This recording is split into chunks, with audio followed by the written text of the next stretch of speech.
About this morning, it's a balmy 19 degrees, 10 degrees warmer than it got overnight, and neither temperature though is suitable for me. That's why we live in North Carolina. We don't want to see temperatures like this, and so I wish they would go away. I guess they will on Sunday evening, and everything will thaw out, and hopefully it'll be a nice typical North Carolina winter with average highs in the mid 40s, which is much more to my liking. But anyway, out and about, woke up this morning about 5:30, realized the power was out, and so immediately I thought, well, the pipes might freeze if they don't get this back on pretty soon. And unfortunately, it did take them about 3 hours to get it back on, and unfortunately, my pipes are all frozen. And so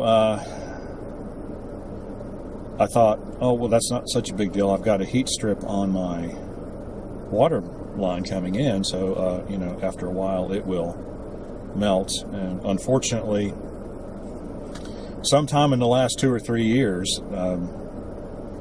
something inside of it shorted out, and so now I don't have a heat strip, and so therefore the water line is not going to thaw out because there's no heat being applied to it. And I really don't know that a heat strip is powerful enough to do that. I imagine it is, though. If it's powerful enough to keep it from freezing in the first place, I'm thinking given enough time, it will melt the water sufficiently to get some water flow through there so that all the ice will be melted out. And so I'm going to have to go to Lowe's, pick up one of those, take off the other one and all the insulation. It took me a long time to do that too. It's like 10 feet of line, and it's up under our mobile home, and it's a pain in the butt to get to, and it's just no fun. But anyway, it's got to be done if we want water anytime soon, because it's not going to thaw out around here until Monday. And so we can't go 2 days without water. We've got our water reserve. We've got like 20 gallons of water in the house, but that doesn't cut it. I think water is one of those things that that's the last thing I want to do without. We can work around power because we've got alternate sources of power. It's not like being on the grid, but we've got some things that we can do. We can keep the laptops charged up, for example, and we can stay on the internet because we have mobile phones. And we've got propane stoves to cook on and all that kind of stuff. But doing without water is tough. And of course, you can't take a shower,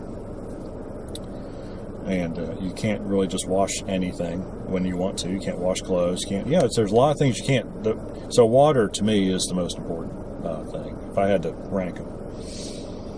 So anyway, that's what I'm off to do. I just picked up a smartphone to replace the screen on, and I noticed that the case is got a really good kink in it, so that's going to be fun too, trying to get that straightened out.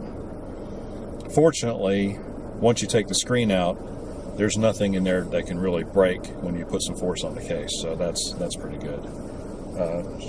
It looks like somebody, people like to keep these things in their back pockets. I've never understood that. And so then you sit down, and if the case is, if your screen is facing backwards, then it's really easy to bend the case. So don't do that. Carry it somewhere else. Yeah, right. So anyway, I'm off. Hope your day is going better than mine. Oh, it's not a terrible day. It's just, it's something, I had a nice, easy Saturday, didn't have a lot to do, and now I have a lot to do. And that's unfortunate. Anyway, I better get rolling because I have another appointment at 11, and now I only have a half an hour to go to Lowe's. But I think I can make it work. If you have any questions or comments, please do so in the section below. Like and subscribe. We appreciate when you do, and we'll see you on the next one.